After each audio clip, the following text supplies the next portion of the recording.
tadi kontribusinya masih kecil terhadap pertumbuhan ekonomi, sekitar 0,1%, 0,12%. Tapi kalau dalam konsumsi rumah tangga udah 0,2%, kontribusinya saya kira ini masih mungkin angkanya jauh dari kondisi real yang ada, karena ini baru diperoleh dan diolah dari data kepada yang melaporkan kepada kami. Nah, tentunya kami akan senantiasa berkoordinasi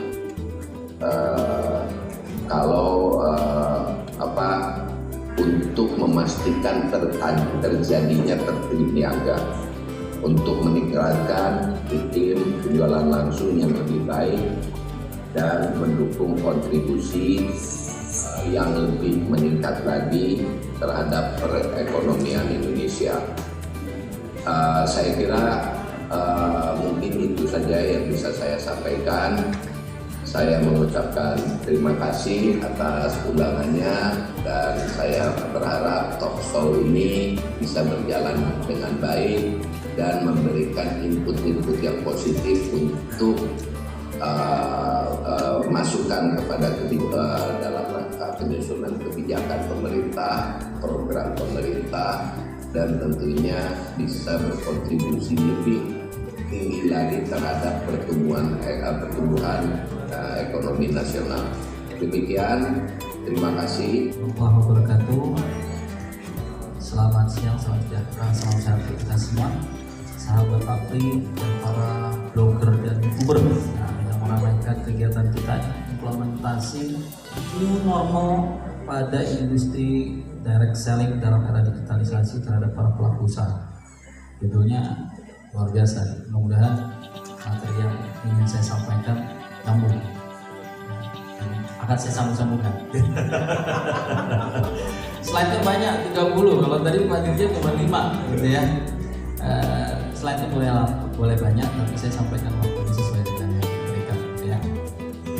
Baik, jadi kalau kami melihat tadi ada beberapa informasi yang sebetulnya sudah dibahas tuntas oleh Pak Oke, ya, Pak Dirjen, terkait dengan kondisi perekonomian di masa pandemi gitu ya.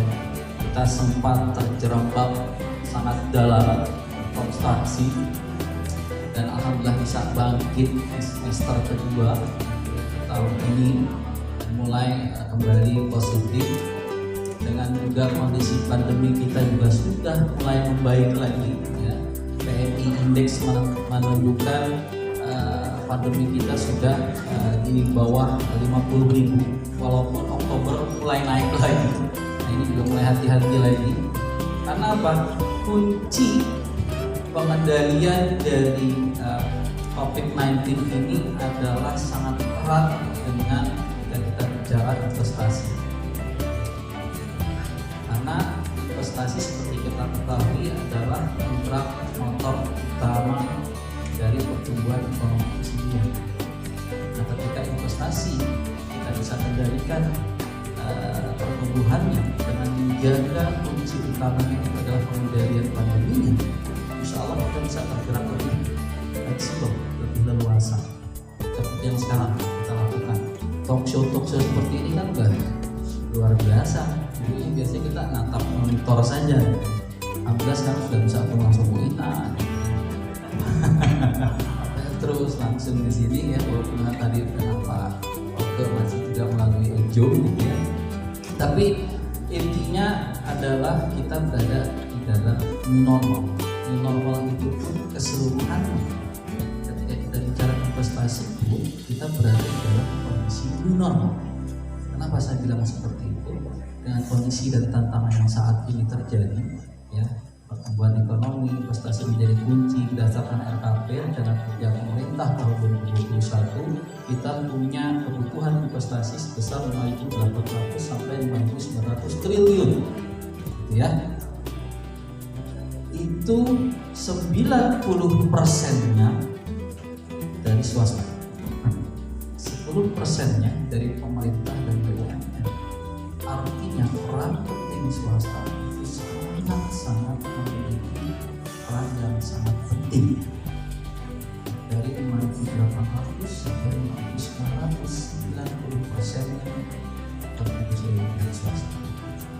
Nah, sehingga ketika kita bicara kondisi saat ini, yang kita ingin sampaikan adalah kita juga harus berada dalam kondisi normal mengelola investasi ini. Jadi bukan lagi yang normal-normal lagi, bukan yang standar-standar saja. Makanya lahirnya sesuatu yang fenomenal juga, yaitu Omnibus Law, undang-undang cipta kerja. Dari lahir ya, sampai umur 1 tahun itu luar biasa. Lahirnya di demo, ulang tahunnya demo dapat surat cinta dari Mahkamah Konstitusi. Masa itu tahun 2 November gitu ya. Terus kemarin November awal Desember Mahkamah Konstitusi keluar untuk perbaikan. Tapi berlaku, jangan khawatir sampai ini sekarang. Ya, jadi undang-undang itu tetap berlaku, tidak ada satupun pasal yang dianulir. Yang dikritisi adalah metode Omnibus Law-nya tadi, karena memang itu adalah belum tertampung dalam Undang-Undang 12 kita. Jadi buat para pelaku investasi direct selling, don't worry gitu ya, be happy aja terus gitu.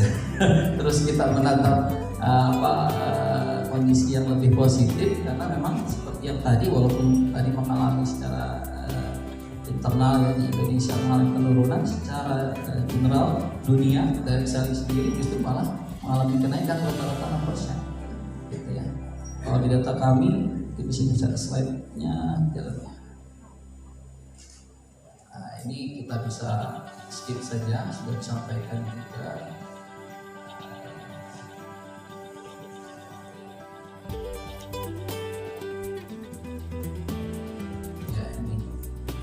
Kita lihat metode direct selling mencapai 179,3 miliar, 43% dari berada di Asia Pasifik. Nah, kalau kita lihat chart ininya diagramnya 5% tepat. Artinya kita masih berada di yang cukup positif. Tinggal ini yang harus bisa menjadi motivasi Bapak Ibu sekalian. Mungkin tadi dari sisi laporan dan sebagainya ini diambil dari World Association. Nah, ini yang kita harus jaga. Nah, jaganya apa? Tadi dengan implementasi sesuatu yang memang normal juga. Nah, kalau kita lihat di sini adalah dengan Omnibus Law tadi, karena metodenya aja belum pernah kita lakukan, baru sekarang makanya di demo dan sebagainya. Ya.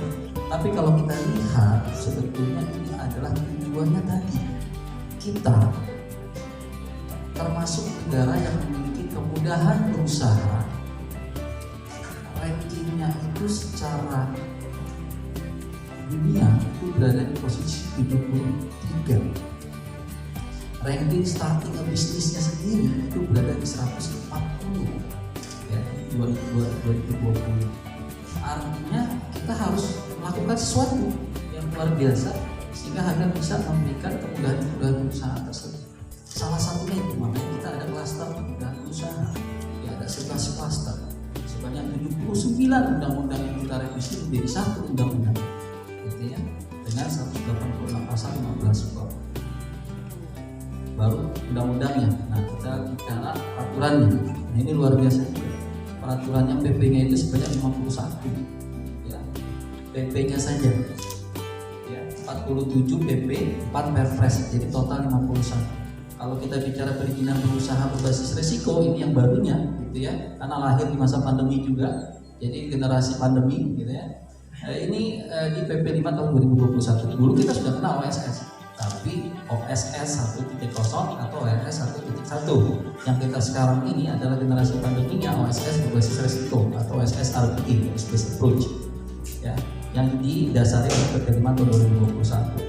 Di setidaknya ada 9 peraturan yang langsung terkait dengan OSS dan juga 22 peraturan menteri.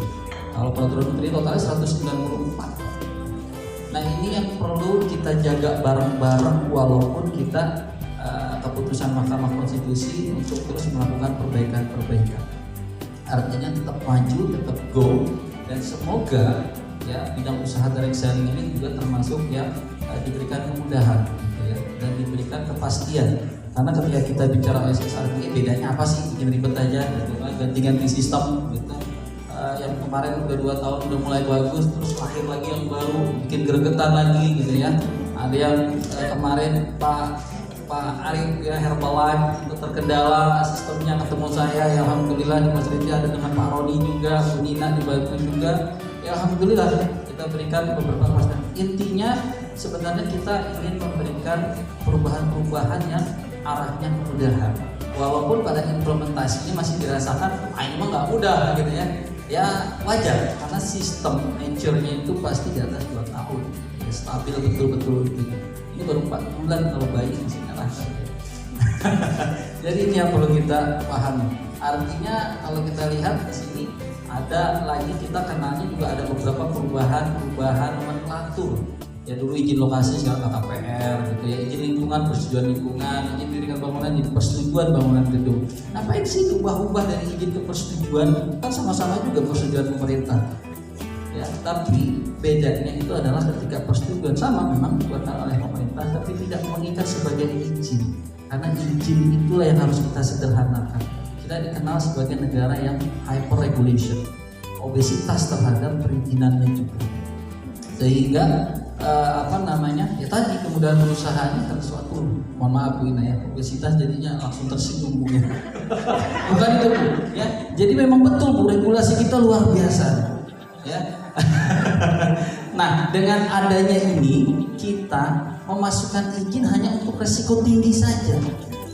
Kalau bukan hanya pertemuan virtual, tapi segala proses pun harus difasilitasi gimana caranya prokes tetap terjaga, tapi operasional tetap berjalan. Makanya waktu itu kami untung sekali ya, Kemendak membantu kami untuk industri kami dijadikan salah satu industri yang penting untuk bisa tetap buka selama pandemi. Ya. Jadi karena kepentingan dari produknya, kepentingan dari seperti tadi kalau dilihat dari Pak Albert datanya bahwa industri kami itu masih digunakan sebagai bukan hanya untuk penghasilan tambahan, tapi juga ada yang menjadikan main income. Ya, jadi sangat penting sekali Mas di kita. Dan kalau bicara tentang tantangan lagi, tergantung bagaimana kita melihatnya. Apakah tantangan itu peluang atau enggak? Ya kan? Karena kalau bicara sebelumnya, memang dari regulasi, dari competition, ya. Competition itu kita tidak hanya lihat produk sejenis, tapi kita juga lihat sekarang yang tadi Pak Denny katakan ada peraturan baru tentang Gojek, ya, tentang Grab, dan industri kami juga secara kompetisi berhadapan dengan platform seperti itu.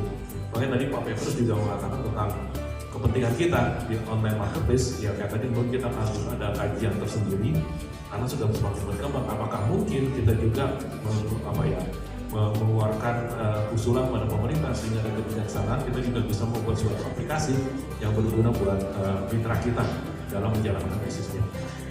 Dan kita akan lihat peraturannya apakah bisa mensupportnya. Jadi kalau dilihat tantangan, kalau kami lebih lihat sebagai peluang karena hal yang baru dan kita bisa bukan hanya survive, tapi kita bisa maju selama kita bisa antisipasi perubahan-perubahan dan kita bisa lihat bahwa tantangan itu sudah peluang. Terima kasih. Ya, yang penting udah punya SUPL. Nah, syarat punya SUPL ini yang berat kan? Masuk apa-nya gampang, asal punya SUPL aja itu masuk pasti kan. Cuma mendapatkan SUPL-nya itu, nah itulah urusannya teman-teman BKPM dan perdagangan. Pertama, SUPL lebih ya. Yang kedua, ya kita ada beberapa kode etik bicara tentang kita di kode etiknya setiap perusahaan anggota itu ada pertama cooling off periodnya, ya, kemudian ada product back garantinya, money back garantinya, dan satisfaction garantinya. Jadi setiap perusahaan anggota APRI yang ingin bernaung di bawah outsourcing kami itu harus dipenuhi. Karena itu bagian dari untuk membuat perbedaan dengan mungkin ada perusahaan-perusahaan lain yang saya katakan mungkin kadang-kadang tidak berorientasi pada customer. Karena kalau kami benar-benar orientasi adalah ya kayak tadi ujung-ujungnya certification garanti buat customer kita. Bukan hanya para mitra kita ya, tapi benar-benar pengguna kita dan user kita. Jadi itu ya syarat.